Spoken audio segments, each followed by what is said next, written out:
ಅಂತೂ ಫೈನಲಿ 11 ಗಂಟೆಗೆ check in ಇದ್ದಿದ್ದ ರೂಮ್‌ಗೆ ಸಂಜೆ 4 ಗಂಟೆಗೆ ರೀಚ್ ಆದ್ವಿ. ಇದು ನಮ್ಮ ಟ್ರಿಪ್‌ದು ಪಾರ್ಟ್ 2 ವ್ಲಾಗ್ ಆಗಿರತ್ತೆ. ನನ್ನ ಪ್ರಿವಿಯಸ್ ವಿಡಿಯೋ ನೋಡಿದ್ರೆ ನಿಮಗೆ ಗೊತ್ತೇ ಇರುತ್ತೆ. ನಾವು ನೈಟ್ ಹೊರಟಿ ಬೆಳಗ್ಗೆ ಡೈರೆಕ್ಟ್ ಸಿಗಂದೂರ್ ಹೋಗಿ, ಸಿಗಂದೂರಿಂದ ಕುಮಟಾಲಿ ಸ್ಟೇ ಬುಕ್ ಮಾಡಿದ್ವಿ. ಅಲ್ಲಿಗೆ ಬಂದ್ವಿ. ನಾವು ಅನ್ಕೊಂಡಿದ್ದು ಇನ್ನೂ ಸ್ವಲ್ಪ ಬೇಗನೆ ಆಗುತ್ತೆ. ಒಂದು 1 ರಿಂದ 2 ಗಂಟೆ ಅಷ್ಟರಲ್ಲೆಲ್ಲ ಸ್ಟೇಗೆ ಬರ್ತೀವಿ ಅಂತ. ಬಟ್ ಲೇಟೇ ಆಯ್ತು. ಇನ್ನು ನಾವು ಬುಕ್ ಮಾಡಿರೋ ಸ್ಟೇ ಬಂದು ಅಲೆ ಬೀಚ್ ರೆಸಾರ್ಟ್ ಅಂತ. ತುಂಬಾನೇ ಇಷ್ಟ ಆಗಿದೆ ನಮ್ಮೆಲ್ರಿಗೂ ಕೂಡ. ಇದು ಯಾವುದೇ ತರ ಪ್ರಮೋಷನ್ ಅಲ್ಲ. ನಮಗೆ ಇಷ್ಟ ಆಗಿ ನಿಮಗೂ ಯಾರಿಗಾದ್ರೂ ಈ ಕಡೆ ಪ್ರೈವೇಟ್ ಬೀಚ್ ಸ್ಟೇ ಬುಕ್ ಮಾಡಬೇಕು ಅಂತ ಇದ್ರೆ ಹೆಲ್ಪ್ ಆಗ್ಬೋದು ಅಂತ ಹೇಳ್ತಾ ಇದ್ದೀನಿ ಅಷ್ಟೇ. ಆಬ್ವಿಯಸ್ಲಿ ನಾವು ಲೇಟ್ ಆಗಿನೇ ಬಂದ್ವಿ.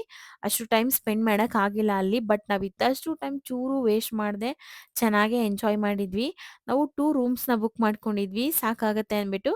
ಮತ್ತೆ 2 ರೂಮ್ಸ್ ಜೊತೆಗೆ 2 ಎಕ್ಸ್ಟ್ರಾ ಬೆಡ್ಸ್‌ನ ಕೂಡ ತಗೊಂಡಿದ್ವಿ. ಮಕ್ಳು ಇದಾರಲ್ಲ ಬೇಕಾಗುತ್ತೆ ಅಂತ. ಸ್ಟೇ ರೀಚ್ ಆಗಿ ಫ್ರೆಶ್ ಅಪ್ ಆಗಿ ಬೀಚ್ ಹತ್ರ ಹೋಗಿ ಸ್ವಲ್ಪ ಟೈಮ್ ಸ್ಪೆಂಡ್ ಮಾಡಿ ಡಿಜೆ ಹಾಕೊಂಡು ಚೆನ್ನಾಗಿ ಡ್ಯಾನ್ಸ್ ಎಲ್ಲ ಮಾಡಿದ್ವಿ. ನಾನಂತೂ ನನ್ನ ಲೈಫಲ್ಲಿ for the first time private beach ಸ್ಟೇನ ಎಕ್ಸ್ಪೀರಿಯನ್ಸ್ ಮಾಡಿದ್ದು ನಿಜವಾಗ್ಲೂ ಸ್ಯಾಟಿಸ್ಫೈ ಆಯ್ತು ನಮಗೆ. ಇನ್ನ ಅಲ್ಲಿ ಇನ್ನೊಂದು ಮೈಸೂರು ಟೀಮ್ ಕೂಡ ಬಂದಿತ್ತು. ಅವರು ಚೆನ್ನಾಗಿ ಮಾತಾಡಿಸಿ ಚೆನ್ನಾಗಿ ಡ್ಯಾನ್ಸ್ ಎಲ್ಲ ಮಾಡಿದ್ರು. ನೈಟ್ ಒಂದು 6 ಗಂಟೆಯಿಂದನೂ 2 ಗಂಟೆವರೆಗೂ ಹಾಗೆ ಡ್ಯಾನ್ಸ್ ಮಾಡ್ಕೊಂಡು ತಿನ್ಕೊಂಡು ಟೈಮ್ ಸ್ಪೆಂಡ್ ಮಾಡಿದ್ವಿ. ಇನ್ನ ಫುಡ್ ವಿಚಾರಕ್ಕೆ ಬಂದ್ರೆ ಎಲ್ಲಾನು ಚೆನ್ನಾಗಿತ್ತು.